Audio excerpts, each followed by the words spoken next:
नमस्कार। आपका स्वागत है मेरे YouTube channel social views with doctor Dinesh Chandra Khandelwal में। मेरे इस चैनल पर आपको सामाजिक महत्व के, राष्ट्रीय महत्व के, प्रेरणादायक एवं समाजशास्त्र विषय से संबंधित वीडियो देखने में आते हैं। यदि आप मेरे चैनल पर नए हैं, मैं आपसे चैनल को सब्सक्राइब करने का अनुरोध करता हूं। नमस्कार। आज हम वर्ण व्यवस्था की विशेषताएं और वर्णों के कर्तव्य, वर्ण धर्म के बारे में चर्चा करेंगे।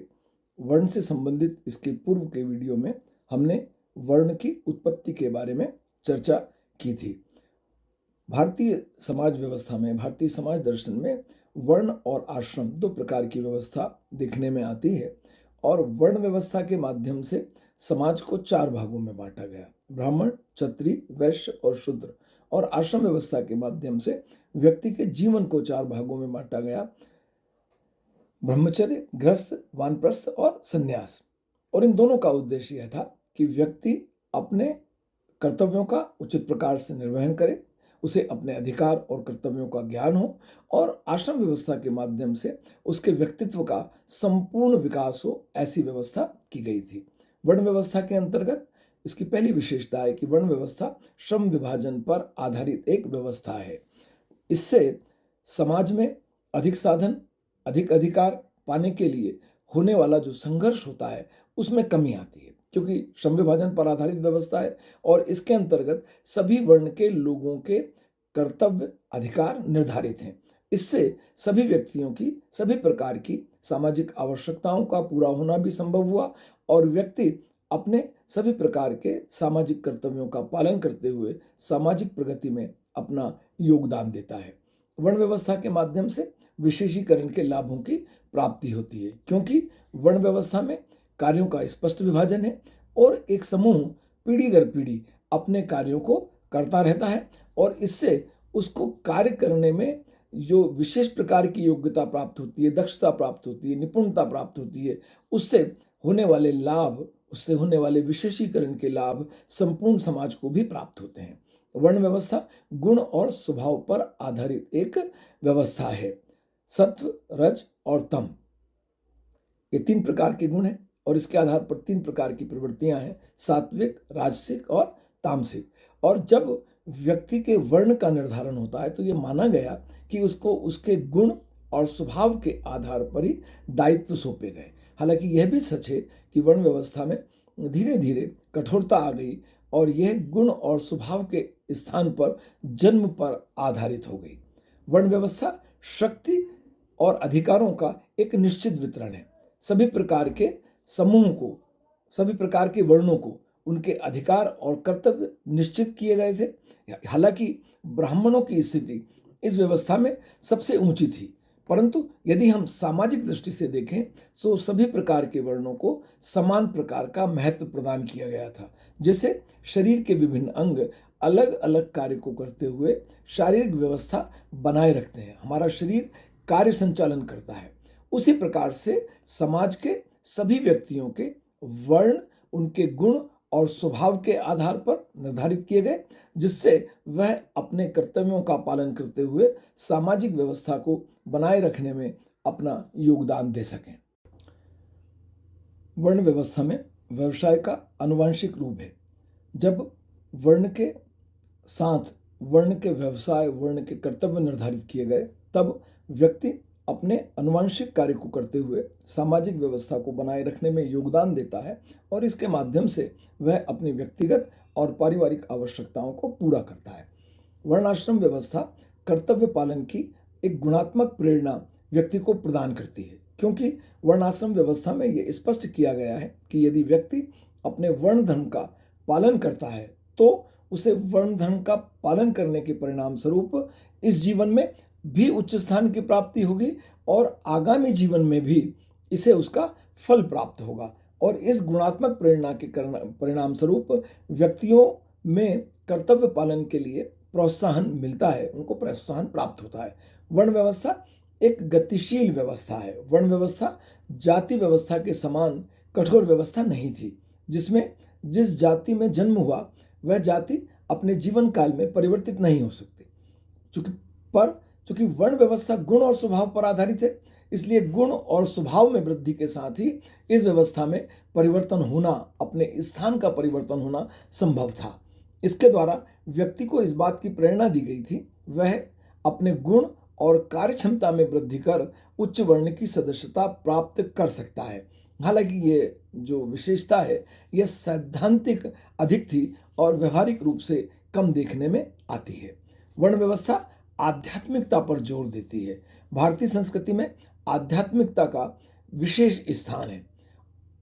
व्यक्तिगत जीवन के स्थान पर जो भारतीय समाज व्यवस्था है वह सामूहिकता को प्रधानता प्रदान करती है और वर्ण व्यवस्था के अंतर्गत धर्म और आध्यात्म को इस प्रकार जोड़ दिया गया है कि प्रत्येक व्यक्ति अपने वर्ण दायित्व का पालन कर्तव्य समझकर करता है। कर्म और पुनर्जन्म का जो सिद्धांत है उस सिद्धांत से वर्ण व्यवस्था संबंधित है। वर्ण व्यवस्था को कर्म और पुनर्जन्म के सिद्धांत से जोड़ा गया। इससे व्यक्ति अपनी स्थिति से संतुष्ट रह सके और अपने निर्धारित कर्तव्यों का पालन करता रहे। इससे व्यक्ति को अपनी स्थिति से संतुष्ट रहने के साथ ही अपने दायित्वों को उचित प्रकार से निर्वहन करने की प्रेरणा भी प्राप्त होती है, क्योंकि यदि वह ऐसा करेगा तो हिंदू धर्म और दर्शन पुनर्जन्म में विश्वास करता है। इस जन्म के पश्चात अगला जीवन, तो उस अगला जीवन में आपको वर्तमान जन्म में, वर्तमान योनि में किए गए कर्मों का फल प्राप्त होगा। तो अगले मानव जीवन में आपका स्थान सामाजिक आधार पर, धार्मिक आधार पर, वर्ण के आधार पर उच्च प्राप्त हो सकता है। वर्णों के कर्तव्य या वर्ण धर्म। हिंदू शास्त्रों के अनुसार सभी 4 वर्णों के लिए कुछ सामान्य कर्तव्य निर्धारित किए गए जिनका पालन करना सभी वर्ण के व्यक्तियों के लिए अनिवार्य था, और कुछ ऐसे कर्तव्य निर्धारित किए गए जो प्रत्येक वर्ण के लिए ही थे। तो एक व्यक्ति को दोनों प्रकार के कर्तव्यों का पालन करने की प्रेरणा दी गई, सामान्य धर्म का पालन और वर्ण धर्म का पालन। जैसे सामान्य धर्म के अंतर्गत सत्य का पालन करना, सत्य को बोलना, किसी प्राणी को चोट नहीं पहुंचाना, दूसरे व्यक्ति का जो है मानसिक शोषण नहीं करना, दूसरे व्यक्ति की वस्तु का अनधिकृत उपयोग नहीं करना, चरित्र की पवित्रता को बनाए रखना, अपनी इंद्रियों पर नियंत्रण रखना, आत्मसंयम रखना, क्षमा, ईमानदारी, दया करना, क्रोध नहीं करना, दान देना, ये सब सामान्य कर्तव्य के अंतर्गत शामिल थे। और इसके अतिरिक्त प्रत्येक वर्ण के जो अलग अलग कर्तव्य या वर्ण धर्म निर्धारित किए गए थे उनके अंतर्गत ब्राह्मणों के कर्तव्य के अंतर्गत ऋग्वेद के पुरुष सूक्त के अनुसार ब्राह्मण समाज के मस्तिष्क है, इसलिए ज्ञान का अर्जन और ज्ञान का वितरण, ज्ञान प्राप्त करना और ज्ञान का प्रसार करना उनका प्रमुख कर्तव्य है, उनका प्रमुख दायित्व है। मनुस्मृति के अनुसार ब्राह्मणों के कर्तव्य में स्वाध्याय, व्रत, होम, यज्ञ आदि शामिल हैं। इंद्रिय संयम, क्षमा, शील, धैर्य ब्राह्मणों के प्रमुख गुण हैं।